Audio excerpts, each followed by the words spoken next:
And here at Bet Talks, this is what we do. We talk. We talk. Okay, so I think Dubai has a huge impact on my life. On the top of the world. I feel because of the leadership of Dubai and how it's concepted and that the ruler. Any tips or thoughts on that in the coming future? In what way? The red days, you know, there's blood everywhere on the streets. They're the most exciting days. Yeah, I told him to call Guinness and let's get this over with. It's important to take risks in life, yes, because if you don't risk, you don't drink champagne, as we say in Ukraine and probably somewhere else in the world, right? Amazing comparison with meme coins. This is not 100, this is 1,000,000% gambling. There's all sorts of different ways, but it comes back to this point, know your edge. Are they doing true AI? No. You are an influencer. You are technically. Do not put that as the title of this video. There's only one solution: get off the phones. Dubai adopt crypto. They adopt technology. Yeah. Because it will be much better, nicer, bigger. You are. I'm going to call you the new ambassador of the UAE. On even 1 million. Is that a gambling? Everybody thinks that they will grow from the 0 to 60K. Because I like Dubai, I love it. It's a very good place also for work, but also for relaxing. I mean, you've got literally everything here. The smallest things that you can tell as much as you want to. As much as you want. Yeah. All right. You need to get up and do something because AI will eat you up. Yeah. So I'm definitely for it in all ways. Yeah. And if somebody thinks that crypto money is not regulated, it's very well regulated. You're covering a lot of the world there. So So if I go there, I can do this. I can just afford to hold my Bitcoins for 20 years and just see what it does in 20 years. And I believe in 20 years it's going to be great. It's going to be way higher than it's currently sitting. Absolutely. I started actually with CryptoMall. I do my research, you know. Thank you. And I used to have my hair down here. I grew my hair. I was in Australia, surfer dude, and I lived on a surf camp. I went from Sydney. Let's just keep having as many friendly, nice events where everyone's welcome, doesn't matter what your background is. The contrast I was drawing was between, there's a lot of countries that are seeking, a lot of small jurisdictions need to compete somehow, whether it's Gibraltar or Hong Kong or Malta or whatever. And they're all trying to compete in similar areas, whether it's crypto or finance or gambling. And they may make announcements because they don't want to be seen as not making an announcement, but not all the jurisdictions have the ability to follow through and actually make it happen. What's very positive about the UAE, and we're seeing this with VARA in Dubai, but also with ESCA, which is the national regulator, is they do seem to have the ability to follow through. So even though gaming here is still undecided, the exact nature of the licensing and the exact nature of the regulations, the point I was making is they do seem to have the institutional capability to make it happen. So I think if anyone's interested in this industry, they shouldn't sit back and wait to see if the UAE is going to make it happen, because the UAE has a history of making it happen, unlike some other places. Correct.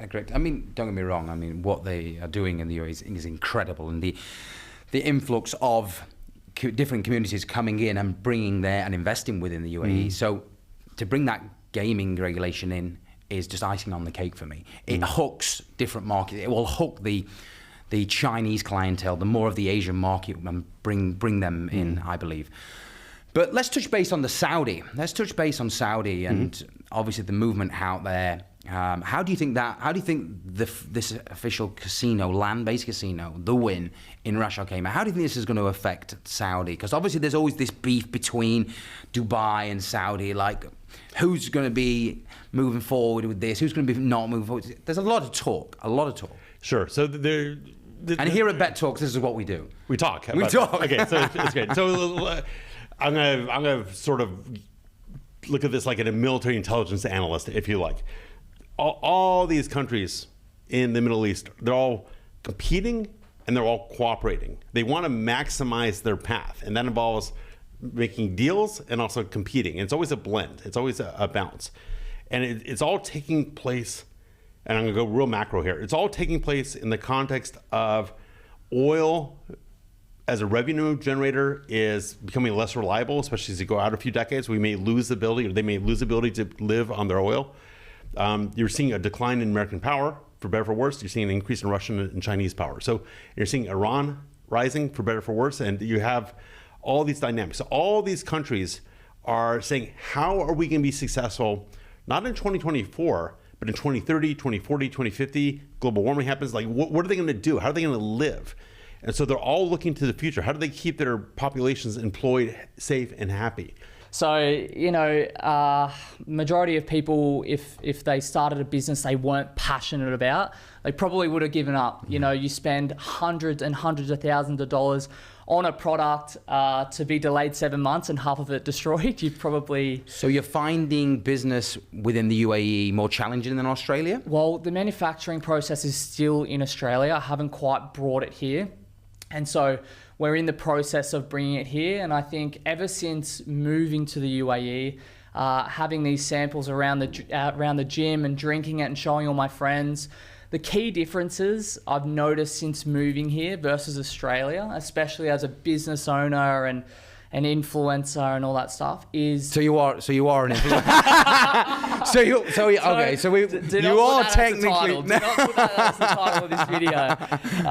Yeah, I think the key difference is just the mindset of everyone else being so supportive of someone creating a brand. In Australia, there's a huge... it's called tall poppy syndrome in Australia. It's fucked. It honestly is. Anyone who's doing well, who has status or a successful brand or anything, they're trying everything they can to bring you down and to see you fall. And I think the biggest thing and the most positive thing I've seen in Dubai is every time I show this can to someone, they're like, how can I invest? I want to buy some. I want to support you. How can I get into my shop? Blah, blah, blah. Like, it's just such a... positive energy here, and everyone just wants to support. I've seen this a lot, especially in the UAE. It doesn't make a difference what age you are, whether you're 22, 32, whatever age you are. Everyone's so actively wanting to get involved in whatever it is you're doing. The likes of such as the UK, London, even Australia, Sydney, people are very reserved. And if you don't have that sort of knowledge, that history, they sort of frown. I mean, you've got crypto entrepreneurs at 22, 23-year-old running $100 million companies. It's just crazy. So there's so much growth here. And I mean, listen, this is exciting. I've got to try this. And I know you was involved. We spoke about this previously, that you was involved in the face recognitions, the face scanner for the Dubai Police Technology Department. How did that come about? Obviously, that's very AI technology as well. Elaborate more on that for me, Sam. You know, to talk about completely about this is like we're writing an NDA, right? Okay. So it's very confidential. So I cannot just open everything up here, but the smallest things that you can tell as much as you want to. Yeah. As much as you want. Yeah. All right. So we're heavily involved with this technology that it recognizes the faces. It's, for example, I want to open an example here. So if you have any small issues, small breaker of rules here at the country are looking for you. At the malls, it can go at the shopping malls or the streets or anywhere around the UAE. This is basically, we created these because of the safety of the citizens. This is the most important thing. That's why UAE become one of the top safest country around the globe, because we are just merging with the technology, everything. Technology is the base of everything here, and we love it. Beside the cultural thing, we're doing this face recognition and many other technology that we are working on. And this is the best thing that we do. So it recognizes your face. So please don't break any rules here, because they will find you. And you invented it. Part of it. No, we can't talk too much about NDAs, but your main core was involved in the face recognition, which is a huge technology within the UAE for security, cybersecurity, and for safety throughout the UAE itself. Any tips for any women in tech out there? And obviously, I would say it's a 70-30 market regarding male to females within this sector. Yeah. Any tips out there to give to females in your position?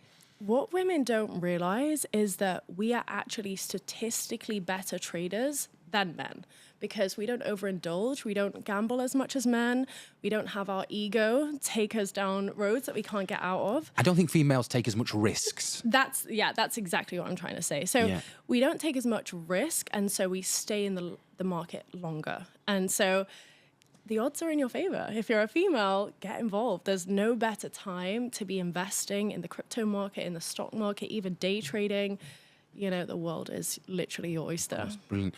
You've just touched on one perspective there of the crypto market. Now, obviously, Dubai is very open to crypto.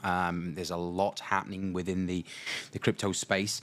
Any tips or thoughts on that in the coming future? In what way? Any advice that you have in your investing within crypto? In Dubai? Yes. I just think Dubai is the place where most people are going to end up. Like you just told me before we started this, you can actually buy houses with crypto. I didn't even know that before this. Houses and cars can purchase.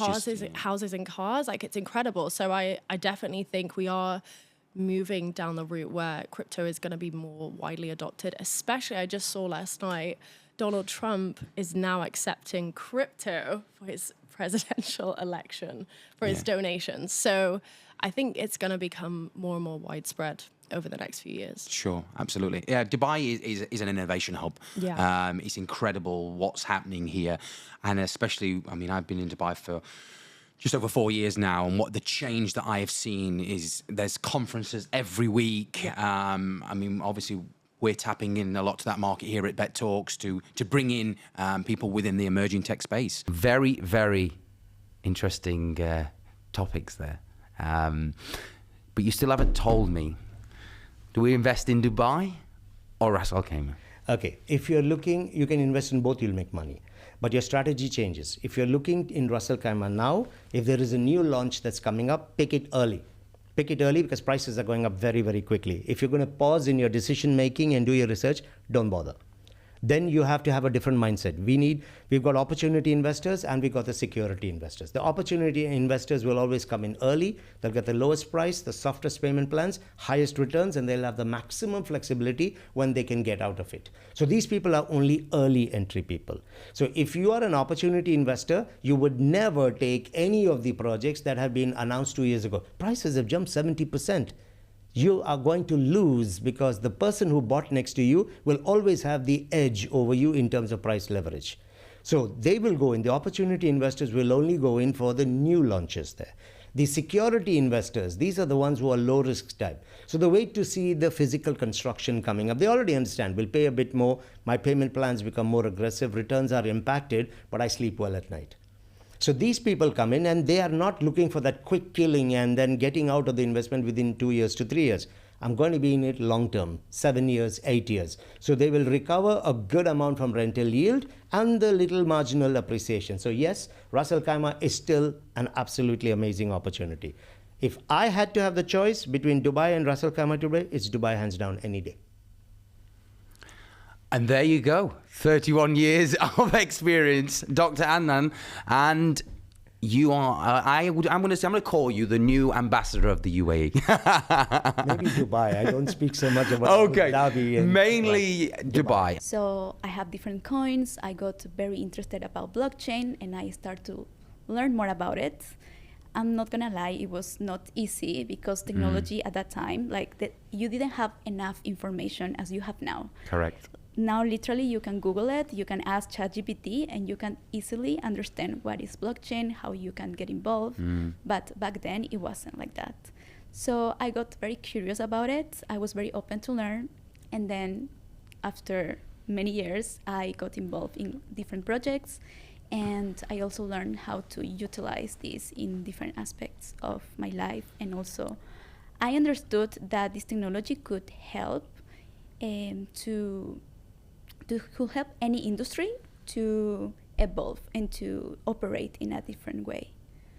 Okay, so you left South America to explore the world, to find a tech hub of the world, and Dubai was what you found. Has it delivered up to the expectations? And What has Dubai done for you over the last 4 years?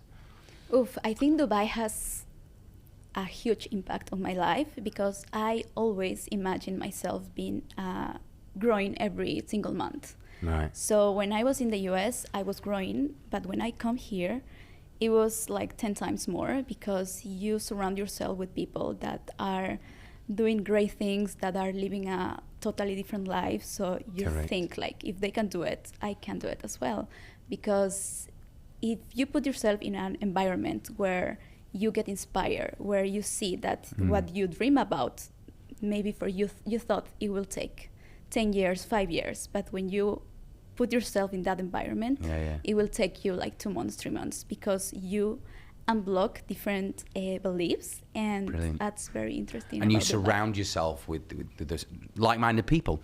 You need to be very open and very curious about blockchain, cryptocurrency, or technology in general, because even if you like fashion, for example, you could combine both. You could create a project and then you could, use the technology in your advantage if you understand how it works. And also if you ask for help. There are a lot of people who love to support women in this space. So I think it's very important to be open to ask if you want to learn something new. And also be more curious and what you could do with it. And as of now, it's very early. It's still very early because just few people have wallets talking about the world. Like we have few people holding wallets. So there is a big opportunity. I feel like now we are in the space where the internet, you remember when the internet was created? Very The long dot-com time boom, ago. yeah. Yes, now it's blockchain. So now we have the option to invest in projects. Before you didn't have this option because to invest in a project you needed to go through a process or to ask an entity to take your money and they will do it for you. Sure. Now you can do it yourself. And do your own research. I think that's very important. I always recommend if you see something that you think it's good, take a look and then you find your own strategy and take that strategy and then invest on it. Great advice. Great advice. I get a call from the ArtStyle team when I was in LA a week before ArtStyle Fest. I'm going to be the MC, so they call me up and they said, hey, do you mind being the avatar at the event? I don't know what that meant. I thought they were going to turn me into some like little 3D pudgy penguin looking thing. And running around in a blue suit. Yeah. I was like, as long as I have to wear anything, you know what I mean? I was like, sure, I'm not going to say no to them, right? I was like, sure. And then I show up to Dubai, and by the way, like the floods were just ending, so it was scary. And plus Iran is like shooting rockets over, right? And that's the path here. So it was a little scary. I almost didn't come. Imagine if I didn't come. I would have missed out. But either way, I come in, and on the big screen, and I'll share you the content. You see from the massive screen, you see my avatar up there, me. Yeah. From like length to length, and I was like, wow, what is this? And so they took me backstage, and I met the team. It's called Antex. They are the ones who did the skins for FIFA Mobile and I think PUBG Mobile. They did my skin. They did my avatar. And they put it on the screen, and they wanted me to live perform as the avatar MC. On top of being there physically, doing moderating and shit publicly, but like forward facing. But I was in the back, bro. I've never done this before. Microphone, camera for my face, camera for my body. Nothing. It's like new tech. Nothing on my body. So this tech is insane. There's nothing on my physical body, but it's picking up everything I'm doing. Wow. So I was fully impressed. And then I realized the severity of it. Actually, there's an investor who's part of the royal family, the Al Maktoum family, who showed up to see the avatar perform. And this has never been done before, has it? Live performance of an avatar live has never been done before. No, in real time. So this technically is a world record then? Yeah, I told him to call Guinness and let's get this over with. Let's get this signed up right now. I hate when people are slow, dude. Call Guinness. Yeah. Look, my avatar was better than Zuckerberg's. Well, his was pre-recorded. Right, okay. And it was half his body. Mine's a full body, and it was live in front of thousands. How does a guy from Sheffield, who's based in Dubai, who's traveling the world, I think I see you a new country every other week. How do you keep up with it all? That lifestyle is crazy. How did you build it? How did you become who you are? Yeah, it's Yeah, it's quite an interesting story, actually. I mean, I've been left the UK now for nearly 15 years. 15 years. Yeah, I originally took a one-way ticket to Australia, to Sydney. Best place in the world. I love it. I was a backpacker back then. Yeah, I was a backpacker, living in hostels, traveling, meeting new people. In a suit, sorry. No, the suits came a lot longer in my career. This is in my younger days, in my early 20s. And I used to have my hair down here. I grew my hair. I was in Australia, surfer dude, and I lived on a surf camp. I went from Sydney all the way up to Byron Bay, Noosa Heads, Whitsundays, Fraser Island, all the way up to Cairns. Cairns over to Darwin, Darwin down to Broome, then Broome to Perth, Perth to Adelaide, did the Great Ocean Road from Adelaide to Melbourne. How long was this? 2 years. I was going to say you can't do. No, took me 2 years, and then I went into the centre, into Ayers Rock, Alice Springs. I did 2 years from travelling, backpacking, meeting new people, living in camper vans, living in hostels, working in bars, I worked on farms, I worked in avocado farms, to get my second year work visa. Yeah, I worked on a farm? Yeah. No.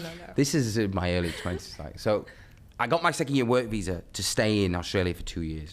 And then I sort of moved away from that and moved to Southeast Asia and lived in Singapore, and that's when my sort of sales background came into play. And I worked for a company called Royal Resorts. We were selling off-plan villa investments in Sentosa Island. Lived out in Thailand for a little while, worked for a company called Absolute. And then I sort of left Southeast Asia and moved to a little small island called Malta. Aha. AI is a tool for humans to make life more easy, but we should not totally depend on it. We should use it like we use a hammer or a driller. AI adds value to life if it's used right, because humans which will not use AI, they will miss out on too many things. And they will actually be lost, because too much jobs will be exchanged by AI, by AI workers. They are like, imagine how crazy it sounds, but God, he has his angels, and they do things for him because they're perfect, right? So AI workers, they are our angels. Okay. They do things for us. Of course, yeah. And they do it the way we tell them. But they become better and better. So that's how AI should be used. That's a great theory. I mean, some very, very interesting topics there that we've covered. We've covered everything from crypto, meme coins, NFTs, metaverse, AI. It's been endless. What you're doing with Bonus sounds incredible. How it's linked to everything, wallet, storage, you name it, it's endless. 2.5 years to develop this, and now you're at the final stages. One question I want to ask you just before we wrap things up. Sure. Where do you see Dubai in the next 10 years? On the top of the world.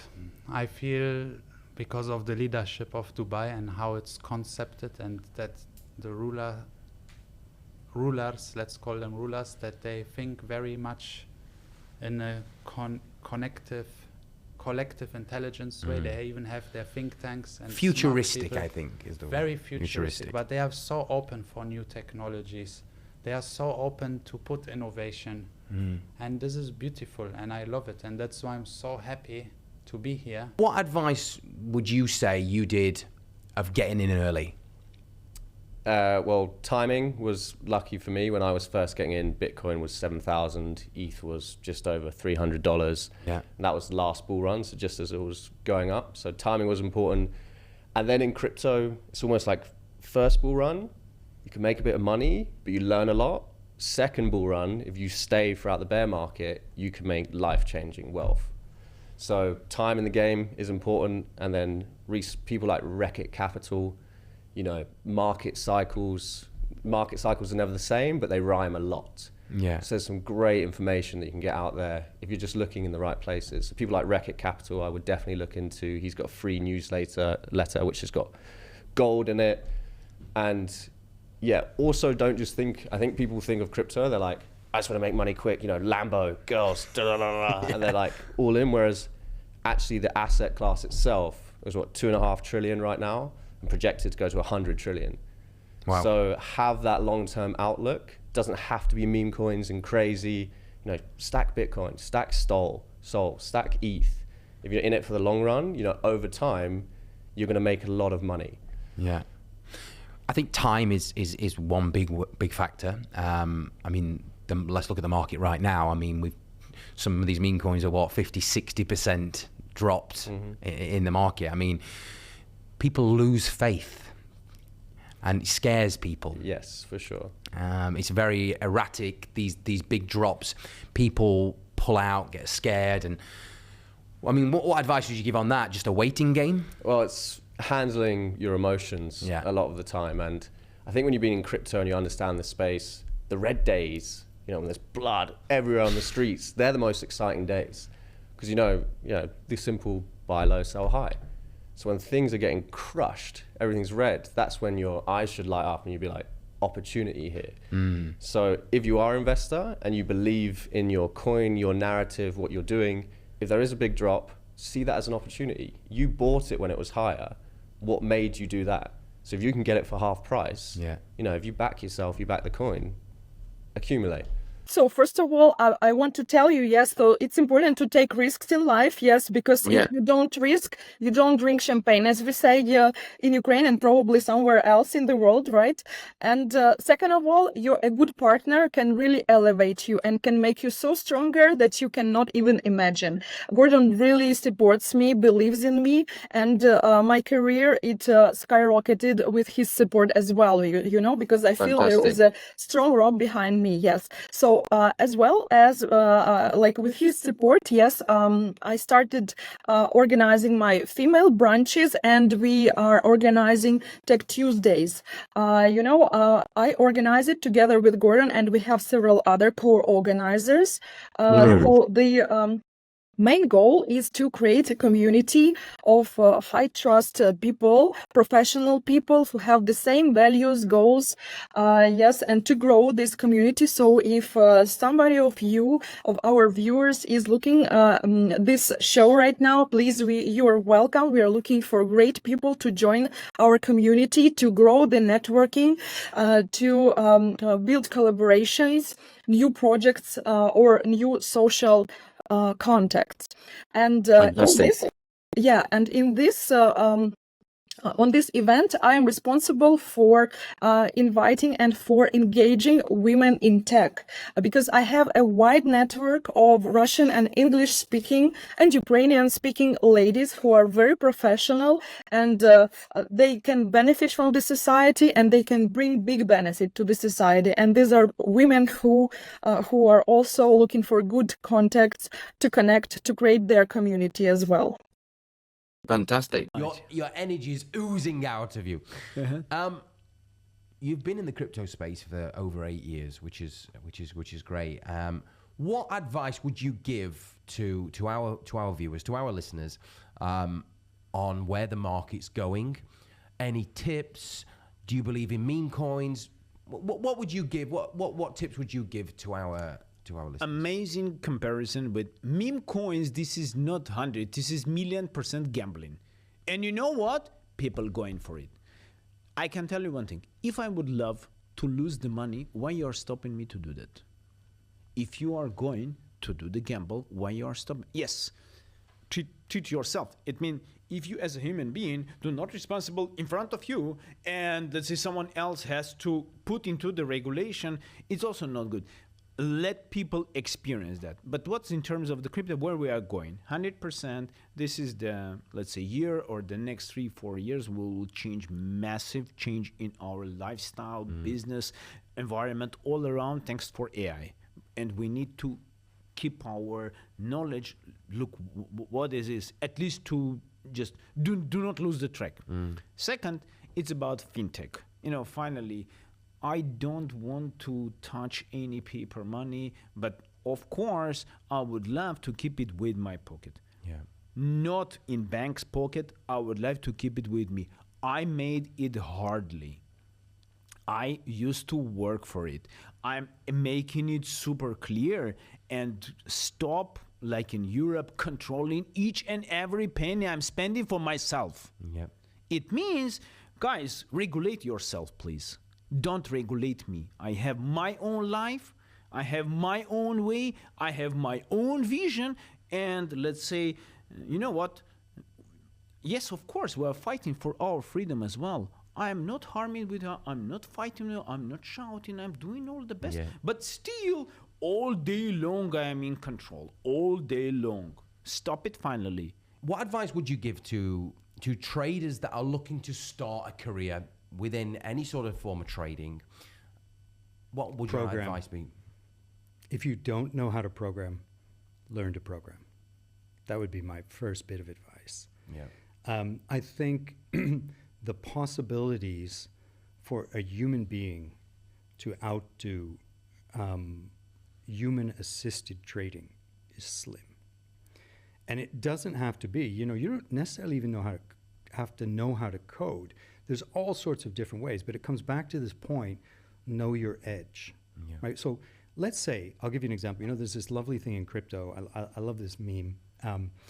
It's the bell curve, right? And they talk about who makes money are the kind of the Neanderthal type guys on one side, right? Who are just buy and hold, and then the super smart Elfie type of guy. The people in the middle, not so much, because they think they're smart, but they're really not that far. And most of them would be better moving to the other end, which is just, dollar cost average in. So it's really important you know your edge, whatever that edge is, and you become a deep level expert. Now, there are so many amazing tools for that, right? So let's say, I'll give you an example from crypto, right? You can certainly become a quantitative trader and program and download tick data and do all this kind of stuff, but there are a lot of firms that already do that well.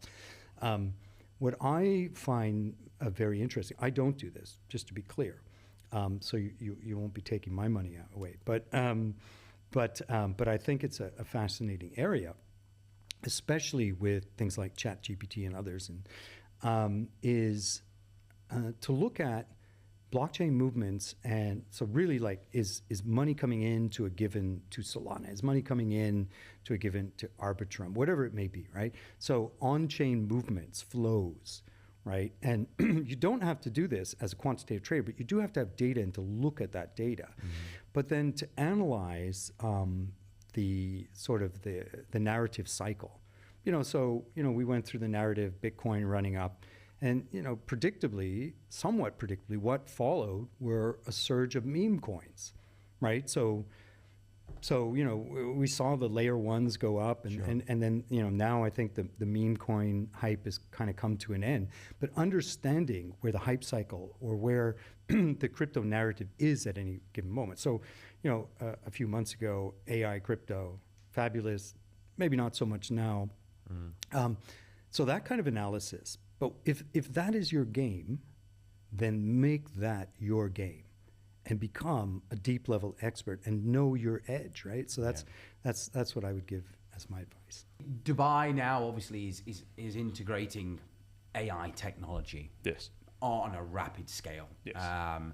Saying that there's going to be flying drones coming in the next few years. And where do you see Dubai in the next 10 years? It's going to be interesting to see where it goes. I think the guys are very serious about what they want to do here. I think the government, the Sheikh, Prince, etc. I think they're very, very pro making this place the most attractive place to be, and I think they're doing a good job at it at the moment, to be honest. Where will it be in 10 years? I mean, will we have flying drones and AI? And I think we will, absolutely. Not just here. I think globally we will. But I think will the Middle East be one of the first parts of the world to adopt it? Yeah, if they get the right people in. So again, with AI being very close to what I do, there's a lot of talk about AI being implemented into businesses, right? But when you actually dig deeper and get under the hood of what's actually going on, a lot of it at the moment is not AI. It's not. In what way? I'm trying to see if I can give you a simple example. Okay, fine.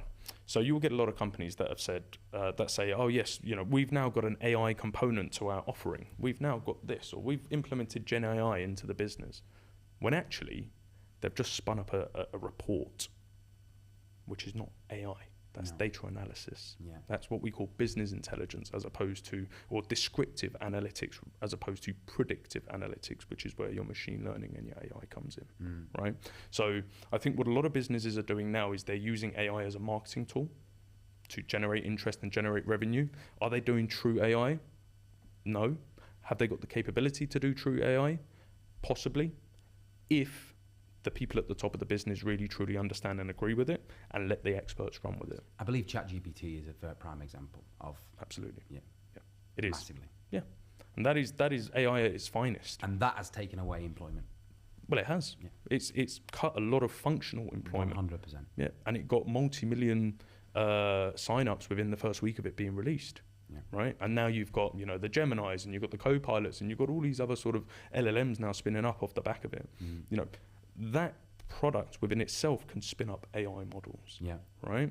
So there is now a question within the tech space, as in, do we need software developers? Do we need engineers? Because you can actually ask ChatGPT to code for you. You know, okay, you need a human to actually check the code and maybe spin up some tests around it, whatever they do, but it can actually code for you. It can build stuff for you. So yeah, it's AI will become more prominent. You just mentioned one thing then that's just come to my mind: smartphones. Now, look how the world, look how technology has evolved, especially from everyone used to have different Nokias, different phones. Everyone had a different phone, right? Yes. Now you either have an iPhone or an Android. Yeah. So they've controlled the world just down to two brands. Of these are two that the world is going to run on, and that is it. Is that a control? 100%. It's a monopoly. It's a duopoly, you could say, because there's only two brands out there. So you're either on this side or that side. But both are regulated. Both are government approved. If they have that government approved stamp, okay, you're part of the matrix, right? They can. People who say, my phone's encrypted. No, I don't believe any of that. I don't believe any of that. Any of that. They can track you. Yeah. So the best way is to. We're constantly being tracked. We're constantly being tracked. There's only one solution: get off the phones. Yeah. Either get off the phones, or I'm gonna be generous here, take a risk and say this: build your own phone. Build it from your own raw materials, your own way, and you'll have to build your own iOS software. But then you're never going to have the smartphone technology. For banking, this and all this stuff. You're never gonna have it. Banks exist on the smartphone as an app because it's been government approved, and Apple has signed some kind of agreement with the bank to have this beautiful display on your phone. There's been lots of behind the scenes curtains closed that you don't know what's happening in the background. Correct. You just see what you see. It's designed that way by design. Next 10, 20 years, cash is finished. Yeah, I think I can imagine, because governments want to crack down. This is also the agenda of the FCA. Governments want to crack down on money laundering. So to make everything online and to make everything a CBDC, central bank digital currency, they can track everything you spend because it's online. It's transparent. It's on the blockchain. So technically speaking, with smart contract advancement in technology, the governments can place coupon codes, coupons, and expiry dates on your money. They can say, so if in a pandemic, if you're trying to go a certain place, they can set a radar in place where your money and your spending won't work anymore because you've crossed your boundaries. They can do that. 80% of bars, restaurants, shops within central London, you can't even use cash. Yeah. Leicester Square, Piccadilly, you can't even use cash. Only your tourist sort of kind of booths, shops. Yeah. Your major restaurants, bars, can't even use cash. Yeah. I can imagine. Sweden's the same. Yeah. Dubai now is accepting you can purchase cars, you can purchase houses, apartments with crypto. Where do you see that? Where do you see things in, let's say, the next 5 to 10 years' time? I would like to say, this is my personal opinion. Maybe I'm wrong about this part. Yeah. My personal opinion only. Dubai adopt crypto. They adopt technology. If we are talking about financial models and other stuff, you can go and check that they are already tokenized real estate. Yeah. Like small part you can purchase or something like that. Even in job sector, this is a really interesting discussion. Maybe I'm gonna explain to you something like that. Dubai accept salary in crypto. I've seen that. That was last week. Yeah, this Last is week. amazing story. Yeah. And now I'm gonna talk about a company. It's called JobChain. JobChain, yes. JobChain, and the owner and CEO, his name is Josie Bay, and Josie Bay is one of my good friend. They already regulate their crypto in 15 countries, and they already start and executed their custody service from last 1 year. So paying their salaries and their suppliers out in stable tokens, yeah? Yeah, and they right now implement a technological solution like a wallet where you can find people for job. I mean, you need some people or worker or any kind of employees, go to his job, sorry, you go to his wallet, you search according to your expectation, then you will find a lot of people, even with a map, like location. Yeah. You need people from this area, Internet City. Sure. So you will find people in Internet City, but they can support you in your work. Even the people are looking for job, they can go there and they can search and they will find the job. Wow. And I'm not the best person for explaining this technology and this application, what he built, but I can say this is a revolutionary technological solution in job sector. Even they are regulated for paying paying salaries in online. How do you see locals accepting gambling in the UAE? Well, in my opinion, I will have to ask my good friends from here. I have good friends that are born here and raised here and everything. And the ones that are close to me, that understand crypto, you know. Yeah. There's a lot of people that work right now within the VARA environment, you know, and the DFC and all of that. People also from the traditional market. I will say at the beginning, it will be something that will take time for them to understand. But like anything happened in Dubai, you know, when I don't want to overstep, but I don't know how was Dubai 20 years ago or 10 years ago. But if you go to, for example, Blue Waters, it's totally different right now. Of course. Or you go to, what is the other one? No, the one in Marina. We got the Palm, Dubai Harbour. No, the other one. I always forget. The one that's always busy. I can't think what you mean. So we obviously got Blue Waters. You mean offshore? It's not offshore. It's actually off of native land. But anyway, it looks like it's like tourist place, you know, like with the clothes and the food and everything changed there. I think so. Eventually, it will be secluded like that for the casinos. Yeah, it will be. I like that from Dubai. If I, for example, go to the Bulgari, you see more people from here, and I love that. More locals. Because you're more relaxed. Correct. So I think so they eventually will accept it because they are so smart. I understand it will help the economy. 100%. And they will help more people with work and attract jobs. the likes of the Chinese, because you start getting people from all different cultures coming over with gaming. And Rick, it's not only just the people going to make or lose money in the casinos, but it will generate a lot of work for people that are going to do the tables, waiters, cleaners, drivers, managers, hospitality. I think so that will be the best winning for the UAE. In my opinion, they will win a lot of people coming here. Yeah.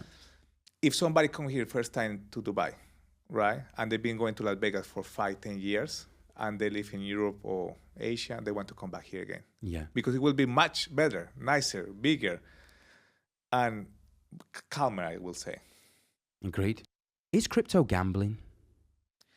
Well, I think that every business, so you're investing 100 with the hope to get 1,000 or even 1 million. Is that a gambling? Because yes, you do research, analysis, but the same thing in gambling. If you're not just blindly going into a casino and hoping for random numbers to come up. To hit a number on the roulette machine. Yeah, exactly. So I think it's just a wrong word. I mean, so the gambling itself have been misused as a word. So people take it that, oh, this is just, you gambling with your life or you gambling. I believe that's just an algorithm. So crypto, if you understand the project, it's a technology first of all, right? So what is blockchain, right? So blockchain is not crypto. No. Right? So It's a tracking log. Exactly. Isn't it? Yeah, Which is an old technology. Yeah. It's been there before. Many years. Yeah. So Bitcoin is just one point of that unit Correct. within blockchain, right? So that's why I don't think that crypto is gambling. I believe that it's a technology if it's rightly used, and it can be adapted to different businesses, and it should be, because as I said, we just need to. Some people who say I'm a crypto investor, they haven't even read the white paper of Bitcoin. Yeah. Bitcoin white paper would just give you an understanding of what is there. That's why I learn network invest. People, otherwise people just buy first. They say, "Oh, I want to buy Bitcoin." Don't understand what is Bitcoin. Yeah. So for me, I don't think that crypto is gambling. I believe that it's part of the technology. Yeah, good answer. Who created? Where do you see BTC in the next 10 years? Oh, sitting in my cold wallet. Sitting in my cold wallet. Yeah. You know, that's the only freaking wallet that doesn't come out of a safe. Yeah. Literally. So you're a big BTC investor? Look, I called myself a mad scientist. A mad scientist. Okay. You can't add anything else to your bio. There's not enough room in there. Literally. Tried everything with the crypto. Like all the coins, like everything. I love BTC. So it sits in the safe and never gets out. Where it's going, we will see. But the belief in it, of course, big one. Volumes? Oh, shit. You know, I've been reading 2030,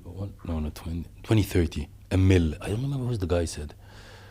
There are people speculating a lot, but I believe it's going to happen. Not to a mill level. I'm not on that forecast, I would say. I believe we'll see BTC over 100K in the next 2 years. Yes, I believe. This totally believe. That's I would say reasonable as well. Reasonable. Yeah, but there are some extravagant forecasts which you don't need to follow it. I've heard some mad theories. Yeah. I mean, I'm obviously around the crypto space, doing a lot of conferences, Blockchain Life, Iconic Finance as well. Yeah. So I'm around this sort of this industry a lot. We hear some crazy stuff. It's going to hit 10 mil. Yeah, I mean, it's a big ask. It is a big ask especially from something that's so unregulated, and no one actually knows the founders. 100%, and plus everybody needs to know. For God's sake, when everybody thinks that they will grow from the 0 to 60K, this period passed. Like, you understand, guys, understand that once everything becomes public, everything becomes known, the returns becomes, I will not say small, but you have to be reasonable as well. There is realistic. Yeah. You don't need from 0 to 60K. That's done, and we don't know the founders. You've moved into the real estate market. How are you finding it? Well, also the real estate was a risk, but I think it was worthy. When I was in Russia and the war started, I started thinking, where should I go? This is the time for moving. This is like a life-changing moment. Like, so what you need to do? So what am I capable to do? And UAE was an option. And I was thinking, okay, so yes, UAE. So what can I do there? Right? There are a lot of stuff, but I need to begin with something, right? Of course. And because of the war, also real estate market was blooming, and especially with Russian and Ukrainian clients. So I say, well, I can speak Russian, I can speak English, Spanish. So you're covering a lot of the world there. So yeah. So if I go there, I can do this. So I was preparing myself before coming, and then at the moment I arrived here, I applied to some companies, and gratefully I was taken from the second week I was here, and they got me good training also, and I started working in real estate. Unfortunately, I got to say, I had so many Russian clients as I thought. Okay. I had more British clients or Mexican Americans, but not Russian. But okay, it was in my mind, my ideas. it was still a good decision. Yeah. Okay, brilliant. Well, obviously, I mean, Dubai, especially the real estate market, is rapidly expanding and rapidly growing. Dubai is expanding out now. Obviously, the likes of Amar South coming up, and further, obviously pushing out and out. So the market is endless. Obviously, we all meet people from real estate that have real estate backgrounds. Everyone knows someone that has real estate backgrounds within the UAE. It's such a fantastic, exciting industry to be in, and especially multicultural language speaking as well. And obviously that helps you out massively. What's your thoughts on the growth of Dubai? I mean, I honestly think there's no stopping it. Yeah. I mean, I'm here a couple times a year, mainly also for the events that are happening over here. And what I always say, if I want to do some connecting, networking, podcasts, whatever, I can do all of that like in a week here in Dubai. Is the same as in half a year in the Netherlands. Yeah. It's crazy. The moment I come here and I post something on Twitter saying I'm in Dubai, I get so many messages, whereas if I go home, nothing's really happening. Yeah. So that's, I can't tell you why, but everyone just seems to go to Dubai because of this. Don't you think you're missing out on being around that? Or do you think you can get everything done within these sort of next few weeks? Yeah, that's what I'm trying. Yeah. Because I like Dubai. I love it. It's a very good place also for work, but also for relaxing. I mean, you've got literally everything here. Yeah. They come to, like with the car, to fill up your petrol in your car. It's incredible. So it's very efficient. And whenever you need something, it's done within 10 minutes. So I love it. But on the other side, I also like the calmness of the Netherlands. I grew up in the Netherlands. Yeah. So whenever I'm here, I'm happy to be here for like a week or 2 weeks, but I'm also happy to go home sit in my office behind my desk and just get some work done pretty much. So I think the sort of balance between is when you being in Dubai, especially, I realize it. I mean, I am out or I have something pretty much every night. Exactly. Yeah. Exactly. And it's time just goes literally. Yeah. When do you sit here behind a desk with your laptop and just work? I can't remember the last time. Exactly. I work from my phones. I'm obviously big part of is networking. Yeah. True. So that's part of the job. Let's be honest. And slowly it's becoming more of my job as well. Yeah. But I think sometimes I also have to do some work and then some trading and that networking you have to develop on it. Exactly. It's all right meeting lots of people. Yeah. And having lots of contacts, but where's the actual framework of the work? Exactly. Yeah. And that's what I'm doing when I'm in the Netherlands. But whenever I usually bring a friend over when I go here. Also my photographer, he's actually in here as well. Yeah. When we were driving over here, I actually said to him, we've never actually done something like Dubai fun-wise. So, I don't know, drive a buggy or go to the desert mall. Safari or exactly. Something. Yeah, We've never actually done that while we've been a couple times here in Dubai. Because the moment we come, it's business. Yeah. So it's very good. And if you want to get started, you want to do some business, then Dubai is the place to be right now, especially in crypto or, the gaming, AI, the tech part, so to speak.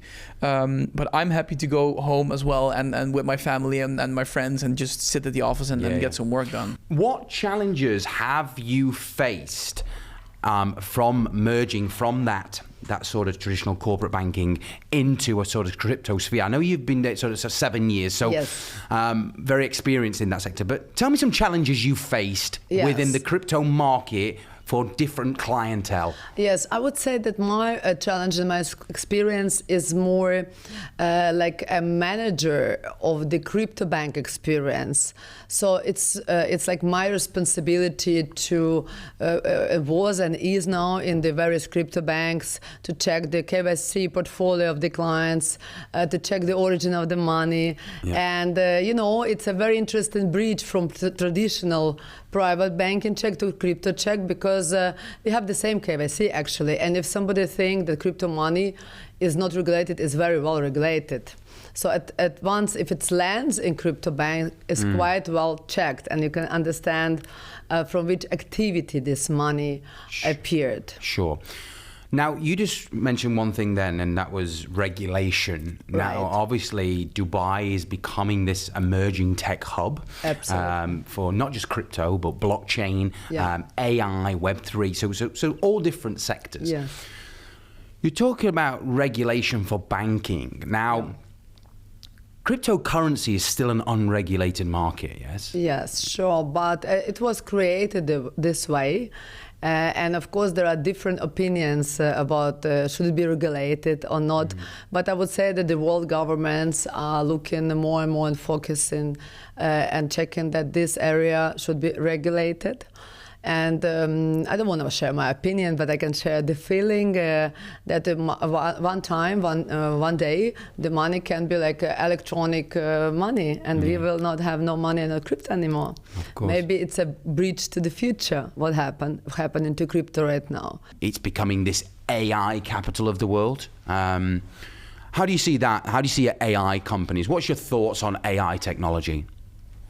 Positive. Definitely positive.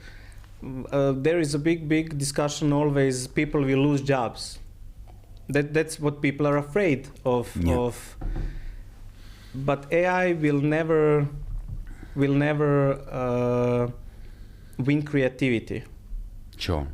So, who is creative enough and adaptable, he shouldn't be afraid. You know who is afraid? The comfort zone people, which I was telling you in beginning. The guys who wants to sit 8 to 5, do repetitive tasks. Unfortunately, you need to get up and do something because AI will eat you up. Yeah. So I'm definitely for it in all ways. Yeah. I'm not afraid for my future due to AI. I'm not. You have to adapt to it. Absolutely. Yeah. It's here. And I think you use it as a benefit tool, as a tool to benefit. Oh my God! I mean, look at ChatGPT. Who would have thought that ChatGPT would be around 5 years ago? And now look at the world. You cannot live without it now. You can't live without it now. But still, we use in my company, we use ChatGPT. But still, I have a content creator who have to use it. Yeah. So he did not lose job. No. It just helps. Just helps. Rises the quality. Yeah. Simplifies. It's a time tool as well. Yeah. Exactly. Yeah. If you're wanting to write scripts, if you're wanting to write speeches, if you're wanting some verbal knowledge around a different topic. Honestly, whatever he writes is just so much better than whatever I think to write. Yeah. Every time I try to write it on my own and say it like that, then I see what he says, and I'm like, oh yeah, he's better. He's very good at designing a lot of buzzwords. Yeah, exactly. Yeah, of course. I love it. Very positive, and I always get that vibe from you every time we meet. I see you at conferences all over. Always great energy, and it's great to see you.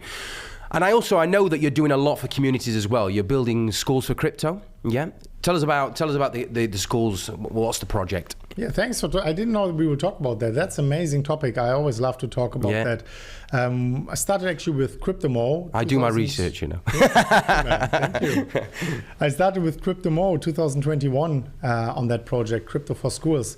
And we raised a little bit money. We put our own money in. And then we just tried to find in different areas potential projects or projects which we can help. So potential projects, we find someone trustworthy, and this person then is reporting to us. They are like either building the venue or finding teachers and these kind of things. So we helped actually two projects in Mexico, in Ibiza, in Thailand. That is the craziest project. I think 350 Burmese kids. Wow. Insane, right? Yeah. Paid for the whole teachers, for the food for the whole year, and then like when it's over, we'll do it again. Incredible. We have amazing fresh cooking for them every day: rice, vegetables, protein like beef, chicken, everything. Yeah. I made sure they get good cooking oil, no seed oil, these kind of things. So really very, very beautiful. I went there myself, handed out food to them. Nice. I'll give you the link later, because I think we are restructuring the website, but it's so cool. The kids are coming, hugging you. You really want to start crying when you're there. Yeah. So amazing project. That really makes a lot of fun. It's seriously, when I wake up tomorrow morning and Bitcoin reaches $100,000, it's still not the same feeling I'm getting when it's like 5 kids coming, hugging me, and like taking food, laughing, playing in the school. Yeah, that's the most amazing. It's incredible. Where do you see BTC in the next 5 years? Bitcoin is probably going to be, of course, it always has been the safest option, But right now with BlackRock, they literally last week they bought $2 billion worth of Bitcoin. And in this bull run is going to be so different, because this bull run is the first bull run where they can actually, like, institutions can FOMO into Bitcoin because they've got the gateway through the ETFs. So I really think Bitcoin is just going to keep on growing. Also with the gold ETF, like in the first 10 years, the growth on the ETF was exceptional. And I think something similar is going to be happening with Bitcoin. It's been so far the most successful ETF ever. And this is just going to be allowing these large companies to scoop up all the Bitcoin. And I just actually forecast it to grow and grow and grow. As more people are going to be like buying it up, it's just going to get more attention, and it's just going to keep on growing. So I've always been a fan of Bitcoin. I've always had Bitcoin the most percentage in my portfolio, and I will have that. And like in the bear market, I never sell my Bitcoin. I only sell my altcoins. That's what I'm going to do, because in the end of the day, we don't know exactly if the 4-year cycle is exactly going to be playing out again. Like, is Bitcoin really going to dump again here, or are they just going to keep on buying? Yeah. So I'm going to sell my altcoins at a certain point, keep that in USDT reserves. If Bitcoin then crashes, I buy with the USDT more Bitcoins, because I always want to stay exposed to crypto and Bitcoin especially, because I just believe there is a potential of like at least significant growth in the coming 5 years. And especially with the market right now, the US debt is going so exponential. There's like at some point, what they're going to do is probably like print even more money, and there's going to be a huge debt spiral. So in the end of the day, do you really want to hold dollars for that long-term horizon? If you're not going to touch your Bitcoins for the coming 10 years, you're just going to be fine. Yeah. So yeah, I really have the long-term vision, because like I said, I'm 23 years old. I can just afford to hold my Bitcoins for 20 years and just see what it does in 20 years. And I believe in 20 years it's going to be great. It's going to be way higher than it's currently sitting. Absolutely. Yeah. So at 23 years old, you're in an incredible position of your life. The future's very bright, and the market's very bright with what's happening. I'm a bit risk adverse. I kind of do believe that women in general are more risk averse. Like the reason that there's not many women in crypto is not necessarily because there is these boundaries for women to get involved. I really don't think there are. Actually, most men in the industry would love to see more women involved. But risk-wise, I wouldn't risk my money on meme coins as much. Like there's not as many degen women as there are men, just because we don't like risks as much. Correct. That's a generalization. Not some women will love it and they'll go skydiving and bungee jumping. But generally men in general, we are much more risk averse. So I think that's a steps that we need to create as well, is having more women in the industry. And meme coins aren't going to help get us there. No. In order to get women on board, it's got to be things you actually understand and why they'd bring you returns, why they're important in terms of innovation. You're not getting that from meme coins. So even when people will bring out like women token, I just don't think actually women really see any point of that. That was another question I was going to ask you. Obviously, you are a woman in tech. Mainly crypto is your background. Crypto, blockchain. How do you find it working in an industry where I would probably say 90-10%? Yeah, 90 to 10% women to men. Yeah, I would say. I think I read a statistic that like female founders in the space make up 13% of the industry. It's very close. So it's very small amounts of women in the space. But I love it. Yeah. I mean, I've grown up in a very male-orientated background. You know, I love my sport, and I'm kind of like one of the lads sometimes, but. Still, I've never found this industry to be difficult towards me. I kind of feel like people really respect, as a woman, that you have a voice in the space. Yeah. People really try and help a lot more. I don't find it a difficult industry to be in. I really do think that actually sometimes the reason people will book me might be because they need a female on stage, because they've got a male-dominated conference.